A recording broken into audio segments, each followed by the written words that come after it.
In this clip I'm going to be looking at two variations of the English opening where black does not play with c5 or e5.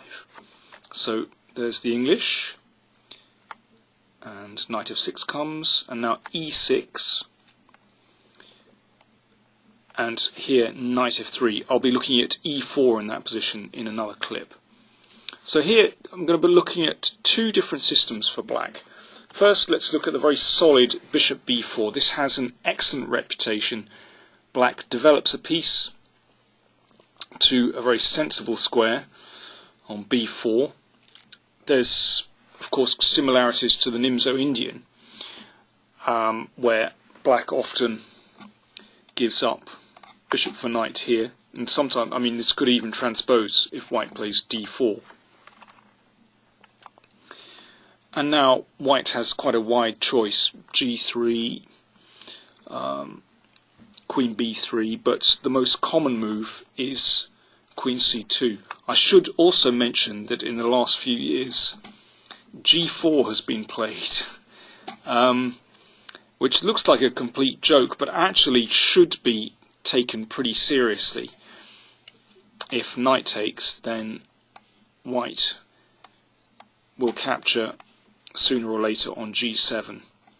Obviously a very double-edged position.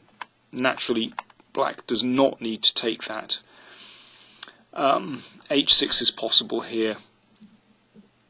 Even a move like d6 is possible to drop the knight back to d7. So and even simply castles here is possible. g4 is for those that wish to be adventurous. It's not a bad idea though.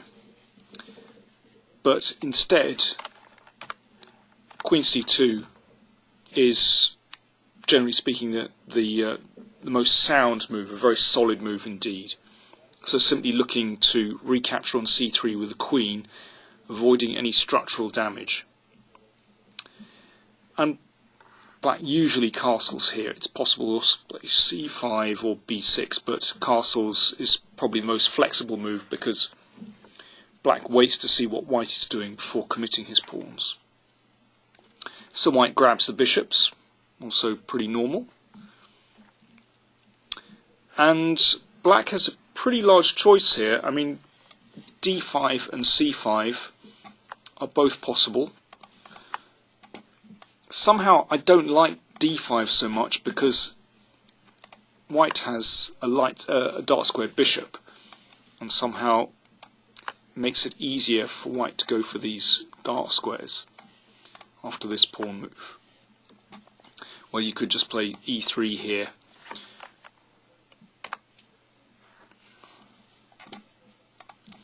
And c5 is possible, and that often transposes to the positions we're going to look at in a second. But the most common move is simply b6, solving the problem of what to do about the bishop on c8.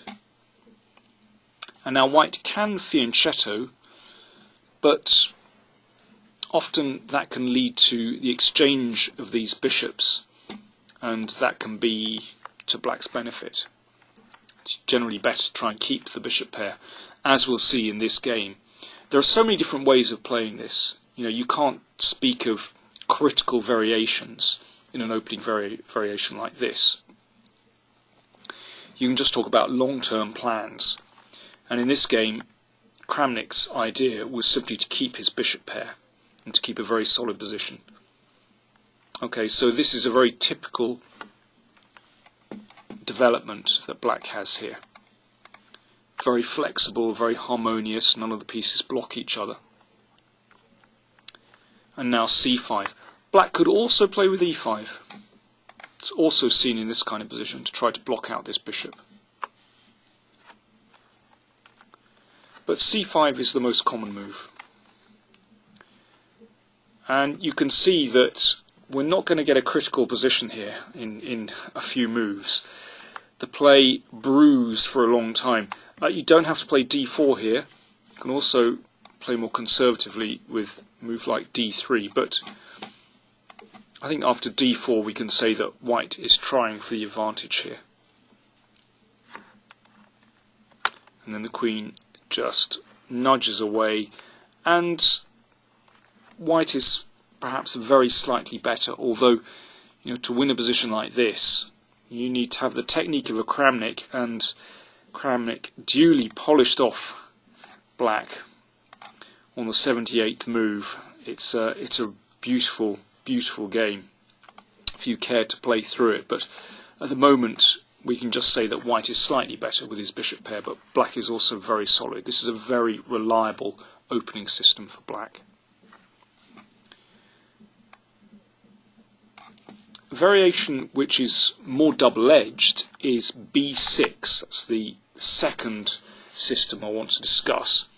Now, what black is trying to do here is perhaps aim for a hedgehog type position, or a Queen's Indian, so that might occur after, say, g3, and we're probably going to get a transposition to a hedgehog after this, for example. But that's dealt with elsewhere on other DVDs. Also, we could well transpose to a Queen's Indian in that way. That's also dealt with elsewhere. But the critical move is e4, where white just doesn't accept that, doesn't want a hedgehog. He wants to try and shake black in this position, and e4 is a really good way of trying to go about this. Obviously, white is threatened straight away to play e5, and if black plays something like d6, then white claims the centre and simply has a great position. So it's very important that black reacts, and bishop b7 is the correct move. And now it's a mistake for white to push on. Simply knight e4 is perfectly satisfactory. This pawn looks rather out on a limb, and well, I think black is doing pretty well in this position. You can hit out at d6 very easily, and this bishop is obviously on a superb diagonal. Excuse me, just 1 second. But after bishop b7, the main move is bishop d3, which looks, first glance, rather odd. Protects the pawn, of course, but it blocks the d pawn. But white's idea is to just retreat with the bishop and then get in d4. Now, black can try to exploit the fact that this d pawn is blocked by playing c5, and in this position go knight c6, but this is very, very double-edged. After e5, then bishop e4, and we can see that the knight is rather misplaced. But black can get round this by playing f5. This is probably the best way of playing. So if the bishop retreats, then the e-pawn is en prise. So white ought to take, and now bishop is threatened, so he takes anyway and goes d4. If black isn't careful, he could be overrun here because his development is very poor indeed. But in fact, if he's careful, he should be fine. So here's a good way of being careful. This is a game that Anand actually played a few years ago, and in this position black should be okay. Obviously his structure isn't quite as nice as white's, but he does have play on the f file and maybe on the c file after a possible b5 break, so black should be alright here. So probably knight c6 is black's best option here, but can lead to double-edged positions. But in the past, quite a few players have chosen d6 because they wanted to go for a hedgehog position, and then bishop e7. Black could block with e5, but somehow it looks pretty ugly after knight d5, and then knight e1, a very direct move indeed, with the idea simply to play f4 to break open the position, and white is the first to seize the initiative here. So the idea of d6 is not to play that generally, but to play bishop e7, and then after d4, well, we have a typical hedgehog position on the board. So that means that black has these pawns here that prevent white's pieces coming forward, and it's called a hedgehog because often if white comes forward too quickly he gets a nasty surprise. But here this should be a favourable hedgehog position for white because the bishop is very actively placed on c2 already, and there have been a few games that have proved that in fact white is doing very well indeed. So for example, let's have a look at this one. Knight d7. Okay, this is a typical hedgehog piece placement, and what white tries to do is play for e5 very quickly indeed, and in combination with the bishop on c2, obviously that's extremely dangerous.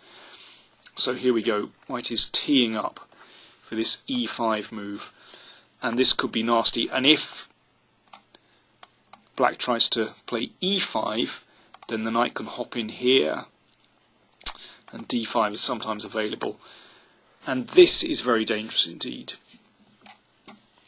Here's another example after knight c6. Well, in principle this should be a good idea to try and trade pieces, but again the idea is for white to play e5 pretty quickly.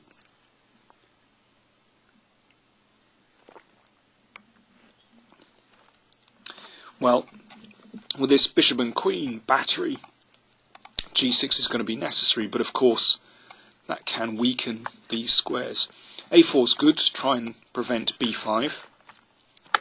Now here it comes, f4, and then white is playing for e5. Let's just have a quick look at this, how the game went. So finally gets in e5. Of course, if black takes on e5, then this can open up the f file. Very nasty indeed.